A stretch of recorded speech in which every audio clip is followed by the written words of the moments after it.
Bonjour, bienvenue dans ce jour numéro 3. J'espère que vous avez bien dormi. Peut-être avez-vous rêvé à vos clientèles idéales ou pas, ou peut-être est-ce encore un peu difficile d'y voir clair dans tout ça. Donc aujourd'hui, la vidéo va être beaucoup plus courte que les 2 jours précédents. Je vais simplement vous inviter aujourd'hui à une réflexion importante, un peu plus profonde, un peu plus poussée sur vos clientèles idéales. Même si vous n'avez pas encore déterminé très clairement toutes vos clientèles idéales, il s'agit de commencer par une déjà, et puis après ça sera plus facile avec les autres.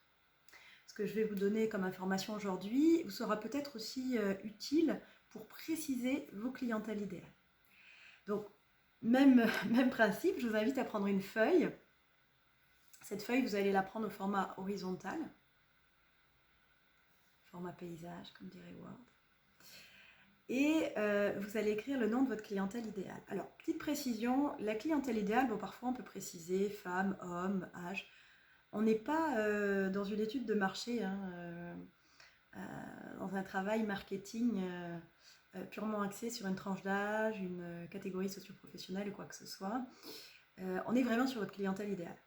Donc elle n'a pas besoin d'être définie à ce point précisément, si ce n'est par la cause, son objectif, son problème, ce qui fait que cette clientèle va venir vous voir.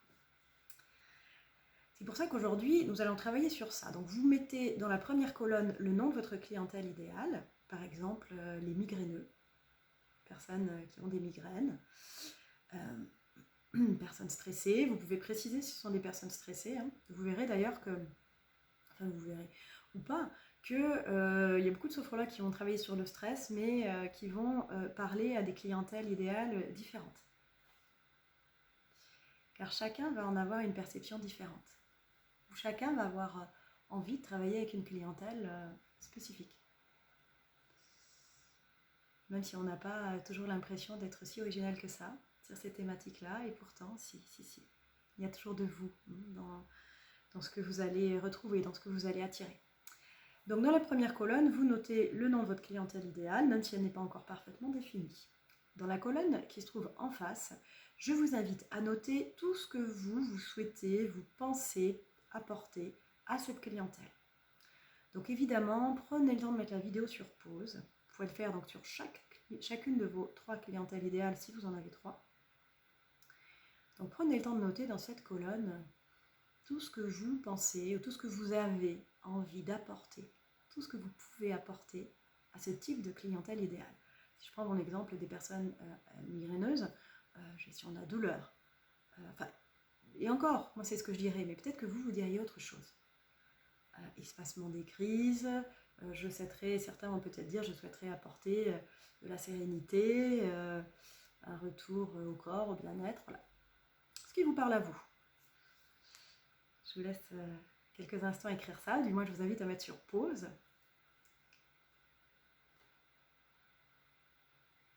C'est bon ? Voilà, c'est essentiel de pouvoir poser tout ça pour après se connecter plus facilement à la clientèle idéale. Donc vous le ressentez, ce que vous avez écrit là, c'est ce qui vous appartient à vous. C'est ce que vous souhaitez, c'est ce que vous savez ou espérez pouvoir apporter. Maintenant, ça c'est votre réalité objective de sophrologue, de ce que vous avez envie de faire. Maintenant, on va se concentrer sur votre clientèle idéale, en fonction de sa réalité objective à elle. Qu'est-ce qu'elle veut, elle ? Souvent, il y a réellement une différence entre les deux. Qu'est-ce que votre clientèle attend ? En général, la clientèle idéale, quasi systématiquement, vient non pas parce qu'elle a envie d'essayer la sophrologie, à part quand ce sont des séances collectives généralistes évidemment. La clientèle idéale qui vient en cabinet en individuel, les gens vont toujours venir parce qu'ils ont un problème. Ils ne viendront pas parce qu'ils ont envie de se sentir mieux. Le cerveau humain n'est pas fait pour la prévention. Le cerveau humain n'est pas fait pour le bien-être. C'est une thématique à la mode, le bien-être, mais les gens viendront dans nos cabinets que pour régler, si on peut dire, leurs problèmes. Qu'une fois que le petit problème ou le mal-être a des conséquences dans leur vie au quotidien. Ça, c'est important de le comprendre, c'est la réalité objective des personnes qui vont venir. En 15 ans, j'ai eu une personne qui est venue un jour en me disant « Je viens parce que j'ai envie de me sentir mieux, ça va déjà très bien dans ma vie. J'en ai eu une en 15 ans. Et au final, je ne sais pas vraiment ce qu'elle voulait. Elle est venue une fois, elle n'est jamais revenue. Elle voulait, je pense, autre chose qu'elle n'a pas réellement verbalisé. Ok. Alors évidemment, en fonction de comment vous vous positionnez, vous aurez peut-être plus de gens que moi qui viendront pour le bien-être. Mais les gens qui vont prendre rendez-vous rapidement, qui vont venir tout de suite, seront les gens qui auront le plus besoin de vous et en général qui auront besoin de vous pour régler un problème.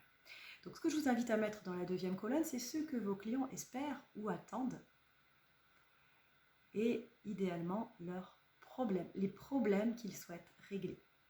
C'est un travail extrêmement intéressant à faire car lorsqu'on est sophrologue, c'est difficile de parler de problèmes. On est tellement conditionné à parler positif qu'on se retrouve parfois à communiquer ou à diffuser des informations qui sont très loin de la réalité objective de nos clients. Très loin de la réalité objective de nos prescripteurs. Et ça, c'est un travail qui nous permet de remettre dans la réalité objective de nos clients et de pouvoir entrer en communication avec eux et les entendre finalement, avant même de les connaître. S'y intéresser réellement. Donc notez ce qui vous vient à l'esprit, prenez le temps d'y réfléchir. Évidemment, vous pouvez penser aux personnes qui sont déjà venues vous voir dans vos cabinets. On va assez rapidement orienter vers la notion d'objectif, évidemment, en cabinet. Ce dont on parle là, évidemment, c'est juste de la communication, c'est juste se positionner dans le développement. C'est comment vous allez parler de ce que vous faites. C'est comment vous allez vous connaître votre clientèle.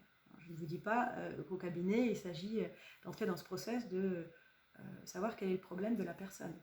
Pour tout ce qui se passe à l'intérieur de votre cabinet, je vous fais confiance. Ça, c'est votre travail, c'est le mien aussi, mais vous le connaissez. C'est pas pour ça qu'on est là aujourd'hui. C'est plus pour développer tout ça en dehors de nos cabinets et amener du monde à l'intérieur.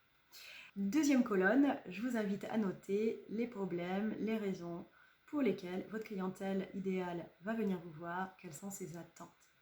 Qu'est-ce qu'elle aimerait que ça lui apporte. Soyez vigilants, n'allez pas trop loin, ne vous éloignez pas trop. Par exemple, une personne stressée ne va pas forcément vouloir atteindre un niveau de sérénité. Pour elle, ça n'est pas possible. Une personne qui a des crises d'angoisse n'attend pas non plus de la sérénité, du bien-être. Elle veut simplement ne plus faire de crises d'angoisse, ou parfois elle veut simplement même en faire moins.